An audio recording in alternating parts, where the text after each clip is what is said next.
Welcome back to the WonderCat channel. Today I'm going to be doing something a little different. I've done one video on this before. I did record it a little differently. Hopefully this time being landscaped, it's going to be a bit easier for people to watch, especially on their computers and whatnot. But anyway, we are going over a Maiden Abyss commander deck titled Nanachi's Blessing from Project Delving Deep, something that I had been working on for a very long time. This is still in the very kind of early stages. I've done a lot of testing with this particular deck, but the cards are still, yet to be finalized, especially the commander specifically. But let's go over it. So we have a Nanachi the Blessed, a Selesnya legendary creature with X in its CMC. So we've got a hit creature Nanachi, but we've also got a legendary creature here. So we've got a bit of a toying around with it a little bit. But so what is Nanachi? So she's a 2/3, will enter with X/1/1 counters on it, or on her, on them, however you want to, have Nanachi identify. So Nanachi's going to enter with X/1/1 counters on them. You can tap, pay 2, tap, and destroy target artifact or enchantment. This ability is very specific to the deck. Whenever a permanent you control is destroyed by a source you control, create a 2/2 Nanachi creature token. So the basic idea is the fact that you can use Nanachi as a recurring piece of removal, which is very, very strong. On the other hand, if you want to blow up your own bits and pieces, you get tokens for it. And there are obviously token doublers and stuff.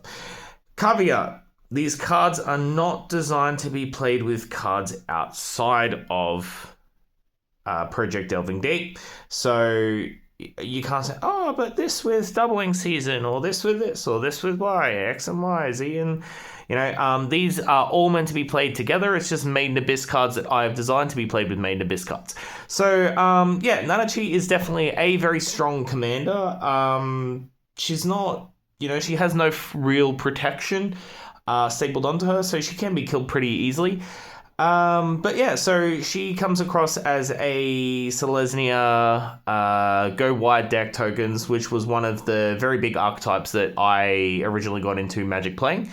And when I first came up with this idea of wanting to build a deck, or wanting to create Maiden Abyss custom cards, I was like, Nanachi as a Selesnya, and then Bondrewd would be black, red, and blue, which was the other 3 colors that Nanachi was not. It was a complete flavor win.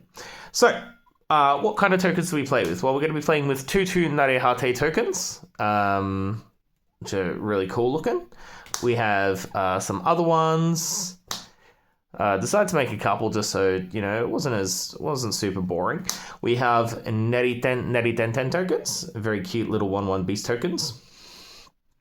I really liked the idea of having like Neri Ten as a small archetype, or as like a beast archetype. So definitely have a couple of cards in here that you will see. We have another Narehate token.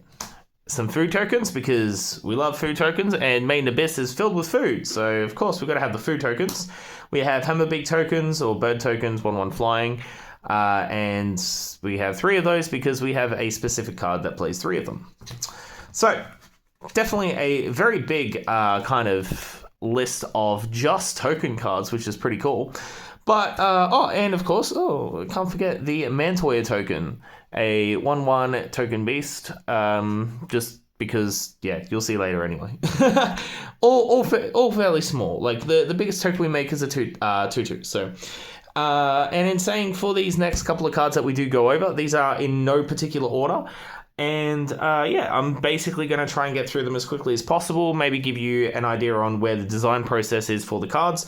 Some of them are just simply me trying to print them at create them at a particular rarity, because I want to make sure that my spread of cards rarity are even. I don't want to make 500 mythics.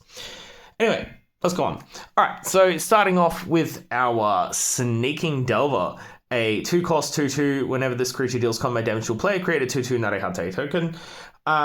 It's a 2/2 for 2. Very underwhelming. If it does manage to hit, makes a token. Like that's not super bad. In today's day and age, it's probably a pretty lackluster card, all things considered. But I love the idea that if you have a body out and you can deal damage, it makes another body. It's cool. Even his vision hijacking won't do much in this darkness. Nanachi. Very cool. I love the flavor. Like, everything about these cards is meant to be about the flavor. So we have, here we go, Sakawatari, Lord of the Skies. How sick is this? Legendary creature, bird beast for 5, a 5/5 fly for 5. When Sakawatari enters, create 3/1/1 Hammerbeak tokens. So these were the tokens that we were discussing previously. And at the beginning of combat, you may sacrifice, it should say your combat, I guess. You may sacrifice a bird you control. If you do, put 2/1/1 counters on this card. So we see very early on that the Sakawatari is feasting upon the Hammerbeaks. So the idea is we get a 5/5 flyer that creates a bunch of, boards, bigger board state for you, which is really cool.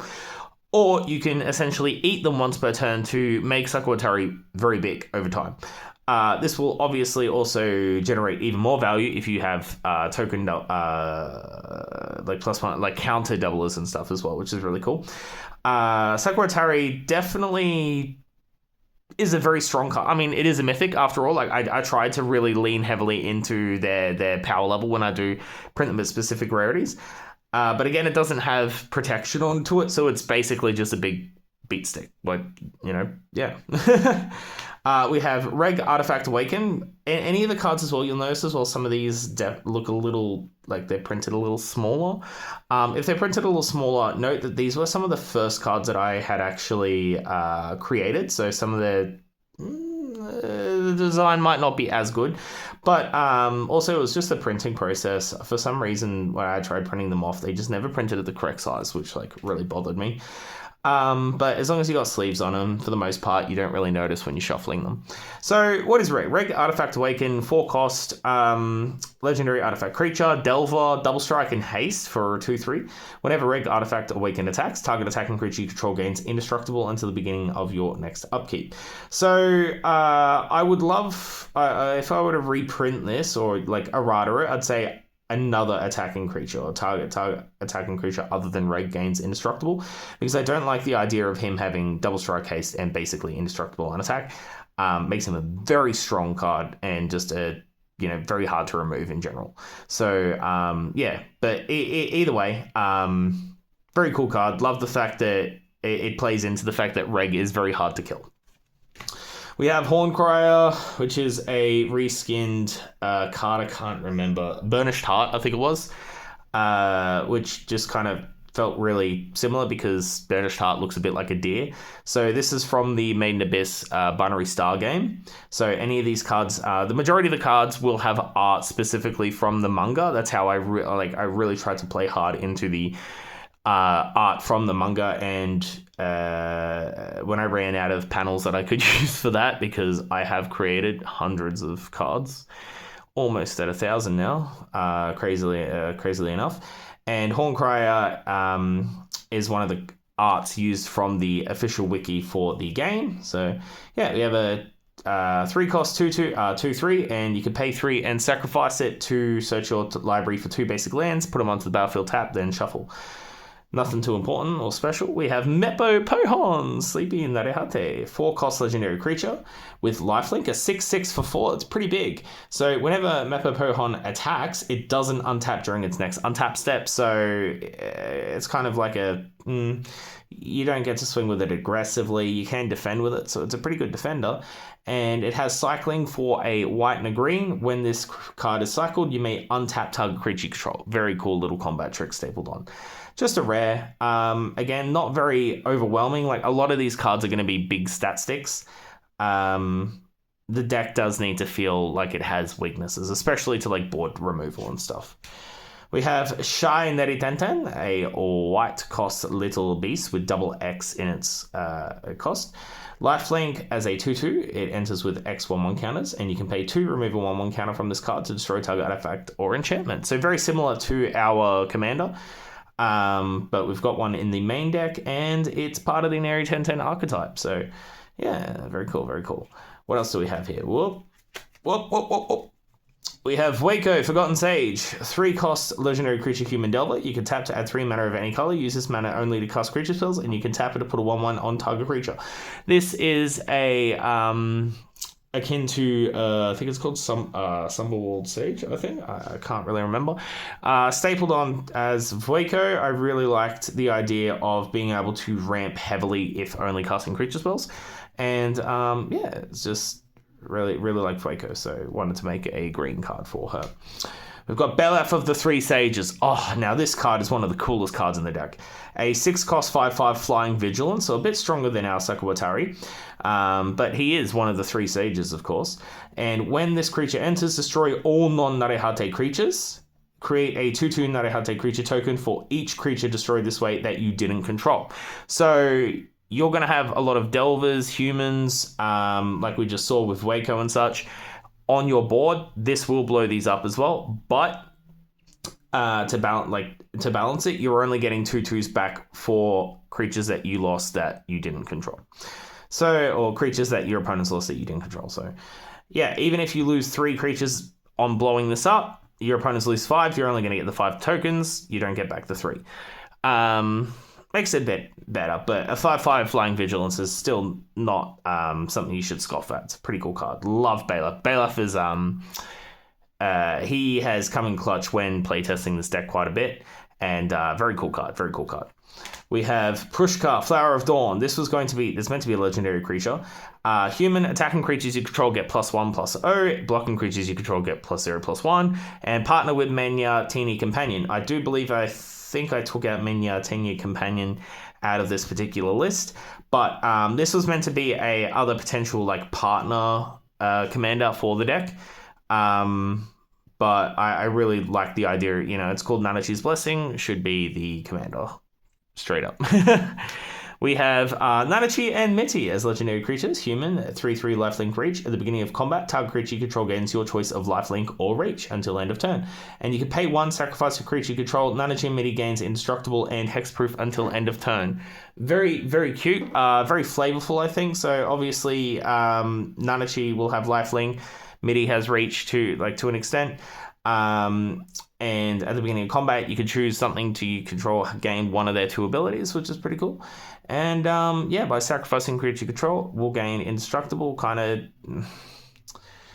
yeah, a very flavorful way to show what happens to the 2 of them, which is kind of cute and sweet and sad, but yeah. We have Shoru Hydra. Again, another card with double X in its converted mana cost. Enters with X 1/1 counters on it. At the beginning of your upkeep, choose 1. You can add a 1/1 counter to this creature. Move a counter. You can remove a counter to draw a card. So, pretty flexible card. Very fun to play with. I love cards that are open-ended like this, so you can play around with them. But he is very mana hungry. A 4-cost 1/1 is not very great. But again, we're going to have cards that move counters around, and yeah, it'll be good. We have a Scurrying Netty-Tenten, a 3-cost 2/2 with haste, and when it enters, if you control another Netty-Tenten, draw a card. So I'm pretty sure we have a lot of 3 costs just when it enters, draw 1, but 3-cost 2/2 with haste, it potentially draws 1. It's not bad. Again, it's an uncommon. It's not meant to be strong, you know. The decks are meant to be balanced. We're not trying to combo out. We have Mantoya, which on play will create a 1/1 Mantoya token. So it's just a double green 2/2 that creates a 1/1. So double green for 3 power across 2 bodies. Again, not too bad. It's all right. We have Skittish Netty-Tenten, a 2-cost 1/2 with haste. When it enters, you may put a 1/1 counter on target creature you control, and your deck may contain any number of Skittish Netty-Tenten. I should say your library, I guess, if we're using that magic lingo, right? Yeah. This, I was originally planning on, printing out like 20 of these and really going hard on the Netty-Tenten, but might have to make that its own sort of deck, I guess.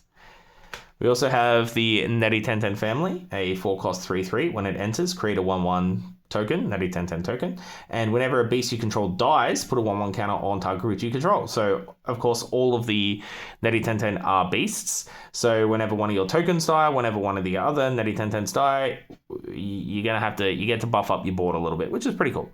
Yeah. We have Jeroimo Unbound. He's been hiding in the back for a little bit. So he is a Selesnya legendary creature, Beast Noble, with Vigilance, Trample, Reach. He's going to cost 1 less to cast for each Narihate you control, which is also pretty cool because he's very big. He's an 8/8. And when he enters, you may destroy target artifact an opponent controls.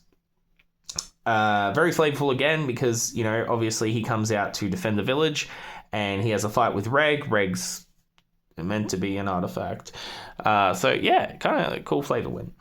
We have the Soaring Narihate, a 1/1 for 2 with flying. When it dies, put a 1/1 counter on target creature control. We have the Narihate cluster. I swear, you know, I do enjoy saying the word. Well, we've got I think we might have a Poppy hiding behind. Yeah, you can see it just in the top there. Say hello, sweetie. Narihate cluster, 3 cost 2/3, gets +1/+1 for every card with Narihate in its name that you control, which is pretty cool. So it can get a little bigger. And when this creature dies, gain 3 life. The Narihate also have a small sub-archetype of wanting to and caring about life. So yeah, not too bad. We have the Phantom Behemoth. This was printed before we figured out what it was called, and this is just what I had named it for the meanwhile. Phantom Behemoth. It sounds all right. It's a flying first strike Shroud 9/9 with triple colorless. Man, this card can be very difficult to cast at some points in time. But the deck definitely has a few lands that will generate specifically colorless mana, because that was also kind of one of the sub-themes. I wanted like Selesnya with colorless. So when it enters, destroy target non-land permanent. If it's a creature, its controller loses life equal to its power. So this is a really sweet way to remove like a big threat and also deal some extra damage. So yeah, Phantom Behemoth, very strong card, but because it has Shroud, you can't target it with things either, so you can't put counters on it and all those other sorts of things. Yeah, what a hard to see guy, hey? We have the Amake Game, something that was not in the manga and only in the show. So it has Lifelink and Trample, 4/5 for 5, and it costs 1 less to cast for each Narihate card on the field. So it should probably say Narihate creature on the field, or each Narihate creature you control. Whenever a Narihate creature dies, put a 1/1 counter on this card. This also obviously works against other decks that play Naritantes. And you can pay 3, exile Amake Game from your graveyard to gain 3 life for each Narihate card in your graveyard. So yeah, a bit of life gain, late game in the game. And yeah, probably should have made this cost maybe 1 white, just 3 cost exiling it at instant speed. I don't know, yeah. We have Delver Party, 3 cost, first strike, 2/2. You can pay discarding a card and tapping it, reveal top card of your library. If it's a land card, put it onto the battlefield tap. So you're gambling away your hand to ramp on a mono white card. That's pretty cool. Very, very different. But I like this card. It feels fair. It doesn't feel strong. It feels fair. And I like these kinds of cards. We have Narihate Horde, a 4 cost 1/4. Whenever it takes damage, create a relic token. We covered relic tokens in another video. Sadly, I didn't cover them with me. I don't have them in my little token list here. But basically, relic tokens are artifact tokens that you just tap them. It's tap them to change or add 1 of any color, but it's pay 1, add 1 of any color. Prophetic Prism ability, essentially. So they just help you color fix, but a lot of cards specifically care about how many artifacts you have and relic tokens specifically, or cards that are relics. So definitely very important. And whenever Narihate Horde dies, search your library for a card with Narihate in its name, reveal it, add it to your hand, then shuffle your library. So nice little tutor. Feels a little more Yu-Gi-Oh-esque, since Yu-Gi-Oh is a lot more well known for these like archetype cards that search for themselves rather than Magic. But yeah, it's cool. We have Ozen the Dauntless, a 3 cost legendary human delver, 2/2 with flash and ward 1. When she enters, exile target creature until Ozen leaves the battlefield. Very reminiscent of a Flicker Wisp. Oh, not Flicker Wisp. I thought a Stasis Snare when I wanted to create this card. I was like, oh yeah, 2/2 creature, 2/2 body, exile something, it comes back. Like, I was like, yeah, this is cool. I like Stasis Snare. We have Nishigora Narehate Delver, legendary creature, Narehate Delver. When this creature enters, add 1 basic land card from your library to your hand and shuffle. You can pay 2, destroy target artifact with CMC less than or equal to the amount of lands that entered this turn. I really love this card's effect, specifically on land. Oh my gosh, I can't speak. Turns where you may be ramping with a bunch of lands. And because she more or less allows you to dig for another land, or if you haven't played one for your turn, you can, turn 5 or turn 4 if you're ramping and stuff. Play her, play this, and then, if you've got a mana rock or something, blow up something small, which is pretty cool. We have Nanachi Unknown Narehate, a 3-cost Selesnya. You can tap it to prevent X amount of target damage, X amount of damage target creature would receive this turn, where X is the amount of Narehate creatures you control. Nice little protection piece for the deck. Again, it's a 3-cost 2/2, not super great, but We have Tepast, Priestess Follower, a 1/3 legendary creature, human delver, of course. Whenever an artifact enters, it'll enter tapped. Any player may pay 1 to ignore this effect. Definitely very good into certain decks, especially the red-white deck. It's very enchantment and artifact creature heavy. So if you play this against that, will not have a good time. We'll have to cover that on a different video, different time. We have Nanachi, Guide to Abyss. I love this card. This card's cool. Love the art as well. Again, 3-cost, 3/3 with Vigilance and Ward 3. So this Nanachi has a bit of protection. Other Narehate creatures you control get +1/+1, so she's a nice little anthem effect. Whenever you draw a card outside your draw step, you may destroy a permanent you control. If you do, create a 2/2 Narehate creature token. A nice little rework on the commander. It could even be the commander if you really wanted it to. But also works incredibly well with your commander. So if you can draw extra cards, you will blow something up to make it 2/2. Your commander will then trigger when you've deleted something, make a token. So yeah, very cool, very cool. We have Erum Yui, Mother of Narehate, legendary creature, 1/1 for 1. Whenever you cast your second spell each turn, create a 2/2 Narehate. It's fine, it's cool. We have the Otobasu, a triple green with kicker for green. If the spell's kicked, create a Mantoya token. It's a 4/5 for 3 green, beefy body. We're probably not going to have 3 green on turn 3, but you never know. We have a Neri Tenten Ball, double white creature beast, first strike. Whenever another creature enters with Neri Tenten in its name, put a 1/1 counter on this card. And whenever Neri Tenten Ball dies, create X 1/1 Neri Tenten creature tokens, where X is the number of number 1 counters on it. We have sirens going off in the background. Thank you very much. Yeah, so this is obviously going to go very wide very quickly, especially if we can throw a bunch of 1/1 counters on it. I love the Neri Tenten stuff specifically. These just created a really nice shell for the deck where we can play around with tokens, with +1/+1 counters. And Neri Tenten are just cute as an archetype overall. So yeah, really appreciate being able to have enough art of these little guys to really make a deck for it. We have Rambunctious Orphans, 3 in hybrid Selesnya for a 2/2 human lifelink. I love this card. It's a politics card. So when it enters, search your library for a basic land, put it onto the battlefield tapped. Each opponent may do the same. For each opponent that does, put a 1/1 counter on this card. So obviously, if you're playing 4-man commander, everyone decides to ramp at the same time. This becomes a 3-cost 5/5 lifelink, which is pretty gross. Yeah. What else we have? We have Narehate Hunting Party, another double X with green, enters with X 1/1 counters on it, and when it dies, create X 2/2 Narehate creature tokens for X the number of 1/1 counters on it.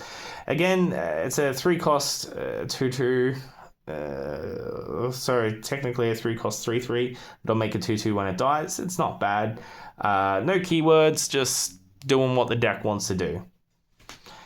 Let's pick up. Okay. We have Breaking the Mold, 2-cost instant. Oh, we're on to our instants now, so we're all out of creatures.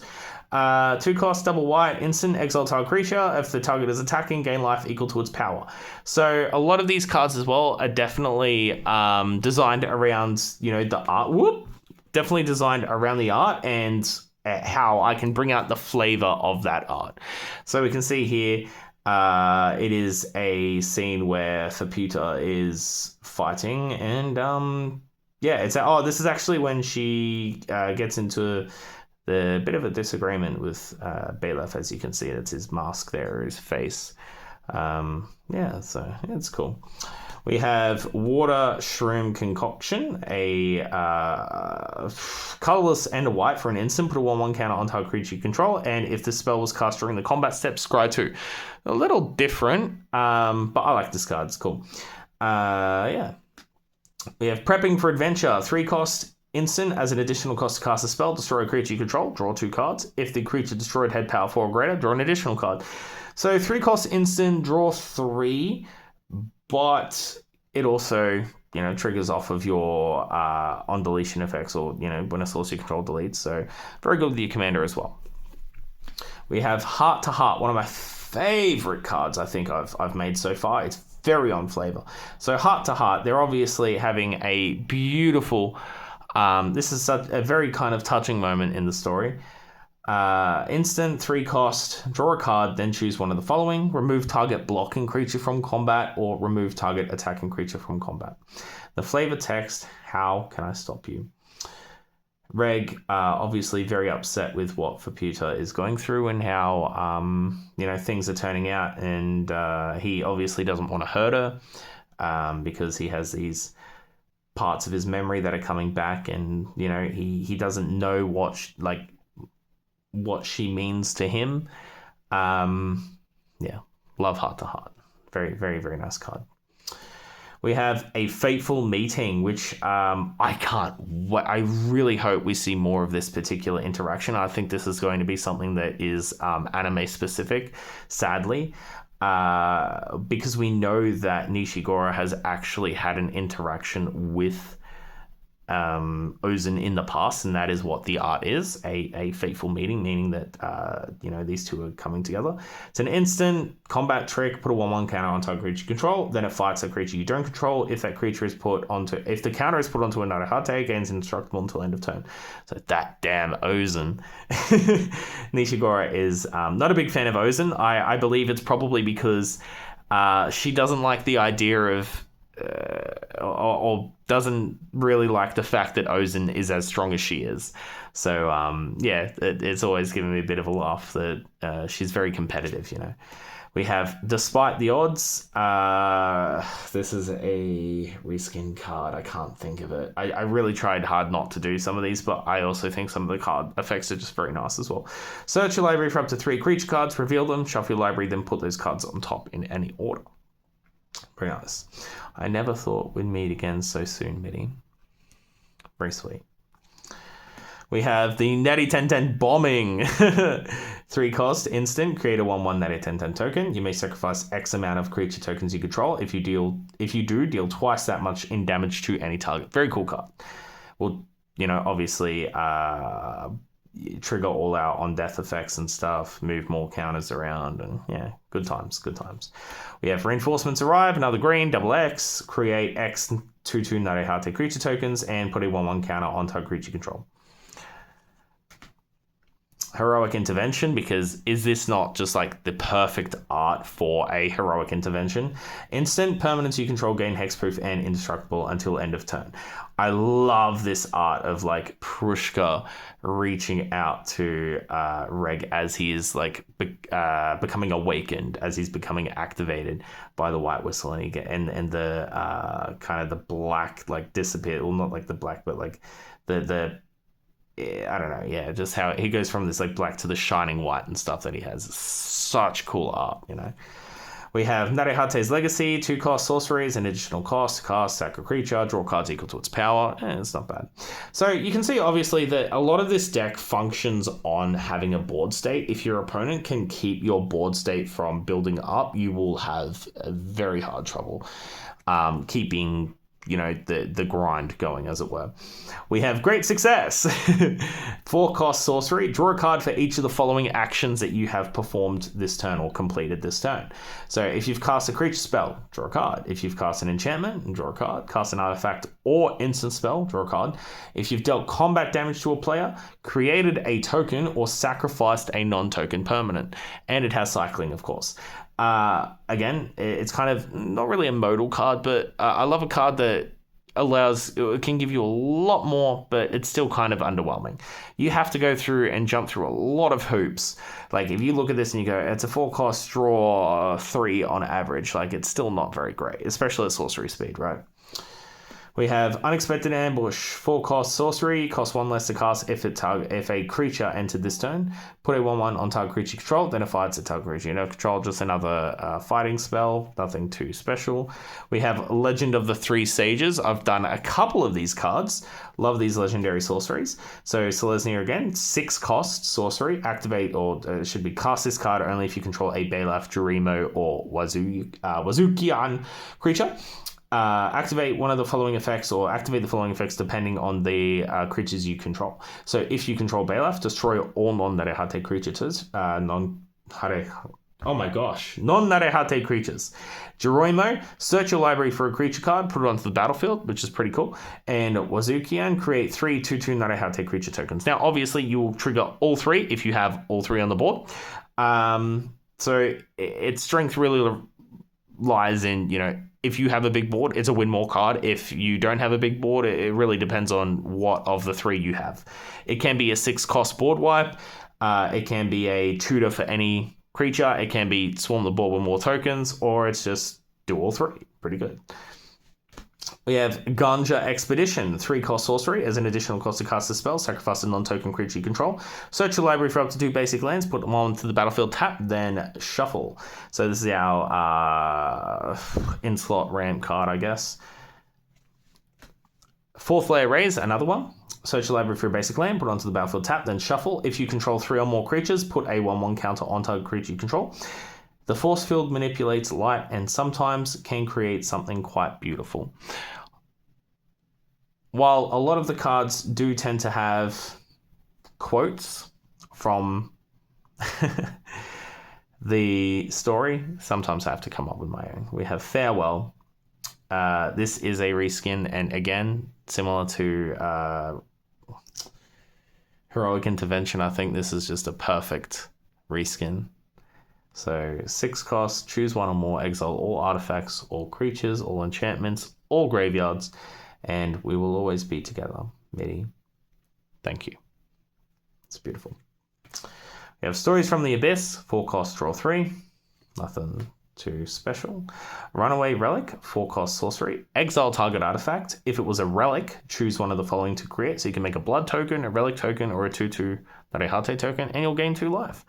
Again, a pretty cool card. I like it. Not very strong, but still gives plenty of wiggle room for what you want to do with it. We have Finding Your Way, a Selesnya in a green sorcery. Search your library for, hybrid Selesnya in a green. Search your library for up to 2 basic lands, add them to your hand, and shuffle your library. Yeah, it's pretty good. Just helps, make sure you're staying on track with your land drops. All right, we're up to enchantments. Narehate spells you cast cost 1 less to cast, and you can pay 3 to put a 1/1 on target creature control. It's okay, I guess. Definitely, the longer it's on board, the better it's going to be for you. But yeah, we have Heartfelt Memory, triple green enchantment. Whenever a creature you control dies, you may return a creature with lesser CMC from your graveyard to your hand. Again, not too bad. The longer the game goes, the better it is. You'll have access to more things, recursion and stuff. It says, sometimes I wish we could have run away, escaped this hell. Because is that not what the Abyss is? A beautiful, beautiful hell. We have the Power of Friendship.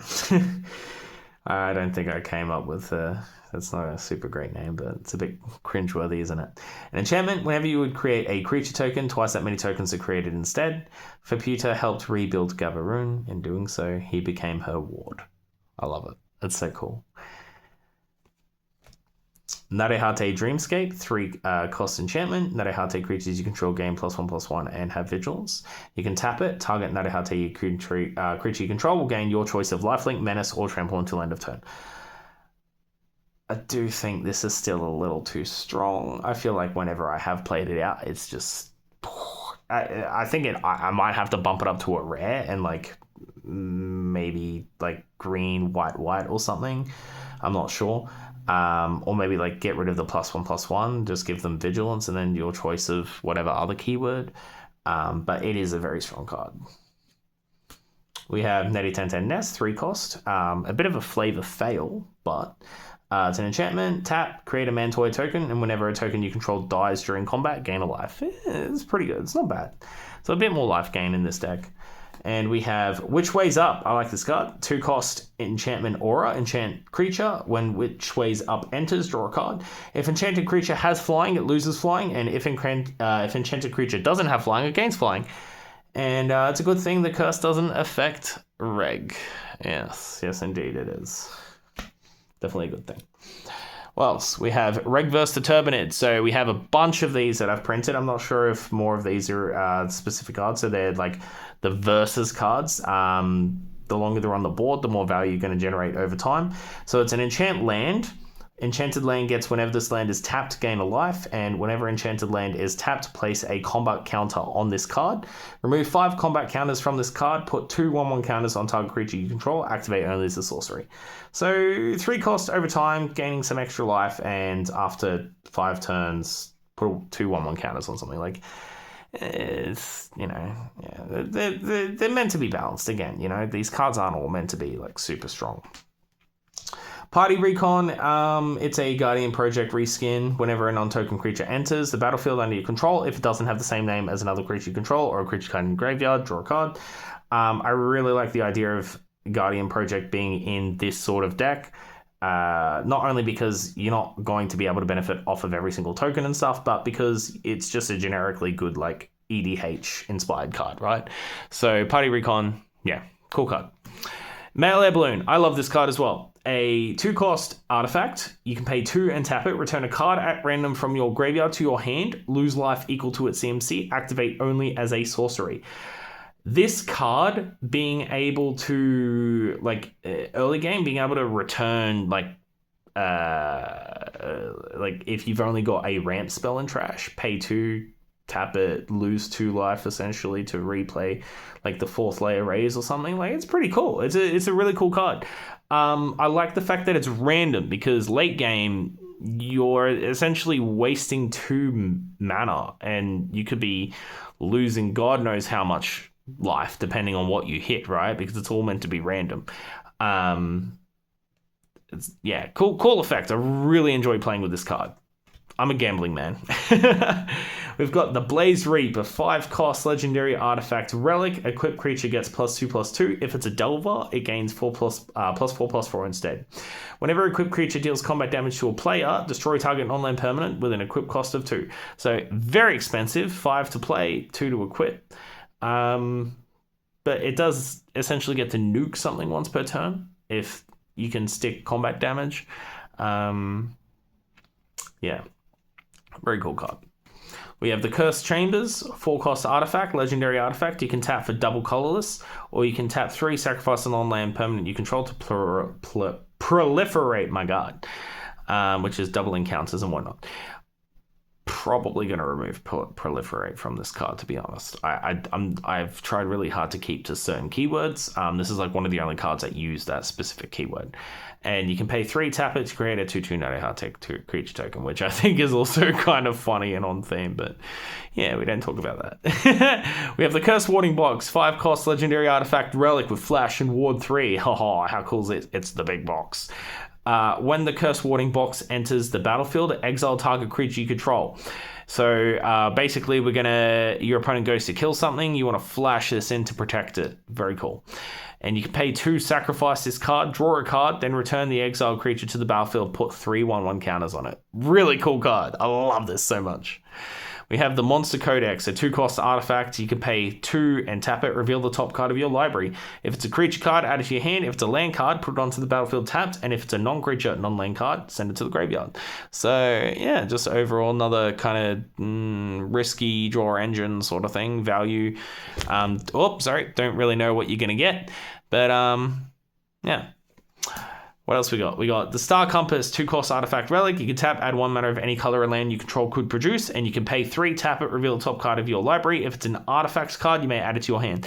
We're not going to have, I think we have maybe 10 artifacts in this deck overall. So Star Compass does not do too much in this list, but in our like red-white artifact deck or in even Bondrude's list, Star Compass is going to be a lot better there. We have Call to Arms, a 2-cost, Narahate creature tokens you control, or just Narahate creatures, you control just gain +1/+0. And when this artifact is destroyed, put a 1/1 counter on target Narahate you control. Yeah. Reg's Helmet, 2-cost artifact equipment. Equipped creature gains +0/+2 and has hexproof, and with an equip cost of 2, so it's 4-cost equipment, gives something hexproof. Hexproof was kind of moved out of... or moved away from because Wizards thought hexproof was very detrimental, and Ward feels a lot more balanced. You're paying a lot more for something, but it still gets to go through. I still don't mind using hexproof. Hexproof is okay. We have our lands. All right, we're finally up to our lands. We're almost done. I know this is a 40-minute video. Imagine how my throat feels. My gosh. All this talking. We have Capital of the Unreturned. Oh, look at this card. How cool is this? Legendary land. It'll tap for colorless, or you can tap it to play a 2/2 token. Activate only if a creature you control died this turn. Very cool card. Rock Hill enters tap. When it enters, return land you control to your hand. Tap it. It's a bounce land. Nothing too special here. Turnover Bridge. It's got Graph 2. Enters with 2 1/1 counters on it. When a creature you control enters, you may move a counter from this card to this creature, and it'll enter tap. Only taps for green, so play it early. Yeah, put a 1/1 counter on things and generate value. Yeah, that's not bad. It's cool. The Lonely Gate. It taps for colorless again. It is a gate card, and you can tap it to add 1 mana of any color. Use this ability only if you control 2 creatures of the same type. So because we're going to be making lots of Narahate, we have lots of beasts, we have a couple of Delvers. You can use it for your colorless spells, a couple of colorless spells that we have in the deck, or if you need a mana fix. We have the Eye Great Formation. Oh, how cool is this? Legendary land. When the Eye Great Formation enters, sacrifice a land you control, send this card to the graveyard, pay 2, take 2 damage, and you can tap to sacrifice a token you control to add 1 mana of any color. So again, mana fixing, tap, yeah, it's very cool. It's not exactly rant because you are sacrificing a land you control. We do have cards that do combo with this, not in this particular deck. But yeah, I love the idea of having a lot of these lands be very, a lot of them are going to be legendary because, they are specific places in the story that are important. We have the Forest of Temptation, a legendary land. Forest of Temptation enters tapped unless you control a legendary creature. Tap for a green, or tap sacrifice forest you control to add double green. It's not bad. It's pretty cool. E-Blue Lookout, probably going to get reworked because it's just a mana fixer, and you can pay 3 taps, sacrifice and Narahate you control to draw a card. It doesn't generate mana on its own, therefore, I'm not sure why I even ended up printing this as it is. It's a very, very bad card, all things considered.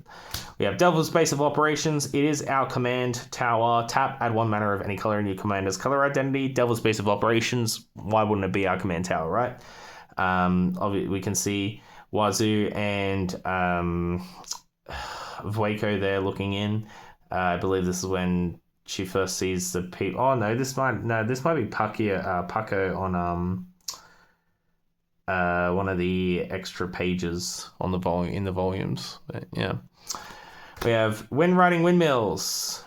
This is a unclaimed territory reskin. As it enters, choose a creature type, tap for colorless, or tap for add 1 mana of any color. Use it only to cast spells of the chosen creature type. Not bad. Inverted Forest, legendary land forest. The Inverted Forest enters tapped unless you control another forest. You can tap for green or pay 1 and tap it. The next creature spell you cast this turn can't be countered. Pretty bloody good card. Yeah. Cliffside Refuge enters tapped unless you control 2 or more basic lands, add a green or a white, and you can sacrifice it to add double green. That's pretty cool.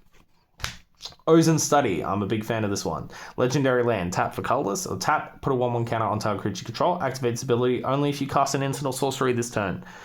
We don't play too many instants or sorceries, so the idea that we keep up a specific mana, or we keep up a specific land just to put an extra 1/1 counter on something, it's pretty cool. It's a good trade-off. I like the design of this card specifically. We have Iriburu's Emergence, a land, tap colorless, or tap sacrifice a devil you control, create a 2/2. Again, very on theme. We're having Delvers die and turning into Narehates. Very cool. Like it. Love it.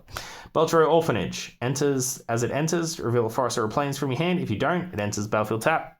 Taps for a green or a white. Trial Arena. Tap for colorless. Tap for a green. Take a damage. You can pay 3 and tap it, so at a cost of 4. Choose target creature control. Target opponent chooses a creature they control. Those creatures fight. Very cool. We both send in our champion. Uruburu in, tap for a green, tap for a white, deals 1 damage. You can tap for colorless, or you can pay 3 and create tap itself to create a food token. 4 costs, create a food token. It's not great. But, yeah, does the job. Nanachi's Hideout, again, another legendary land. Tap for colorless, or you can tap to regenerate target Narehate creature. Not going to help color fix this, but very strong ability. Edge of the Abyss enters tapped, and you can tap to add 1 mana of any color. Orth Back Alleys. God, I can't remember. I think this was meant to be a reskin of a new card that came out. I thought it was a really cool idea. So you tap for colors. Did make it a legendary land. Tap 1 and tap itself. Move a counter of your choice from one permanent to another. Activate it as a sorcery. Very cool, being able to move counters around. We have Edo Front Final Refuge. Add 1 mana of any color. Take 2 damage. And it has land cycling. Very, very strong. Paying 3 though. So, yeah. Yes, you can add your earlier, Nanachi's Hideout, but if you're paying 3 just to add this card to hand, it's pretty expensive. We got First Layer Lookout, enters tapped. You can pay, tap it for a green or a white, and you've got cycling too. And we just have a bunch of forests and a bunch of plains. So that is the current lineup. I know, I'm sorry, almost a 50-minute long video going through this deck. Oh, I mean, it's 100 cards. I think I got through it pretty quickly. So this is the Nanachi's deck. I hope you've enjoyed looking through it all with me. Yeah, it's very fun. It's really, really fun to play, honestly. The next one I'm going to share with you all, I think, will be our red-white enchantment / like artifact deck. That's pretty cool. I love a lot of the cards in that deck specifically as well because I'm a big fan of Boros. Just white with, this white matchup colors and stuff is pretty cool. But yeah, thank you all for watching. I know for a lot of people on the channel, this is definitely not going to be something that they look at, but I do know there are a couple of people that are very interested in this because I'm a big, was a big part of the Maiden Abyss community and stuff. So yeah. But yeah, thank you for watching, and I will see you all on the next Delving Deep video, possibly, or if you end up watching any of my other Digimon content, or, Volcana or Riftbound. Oh, yeah, Until next time, guys. See you later. Ta-ta.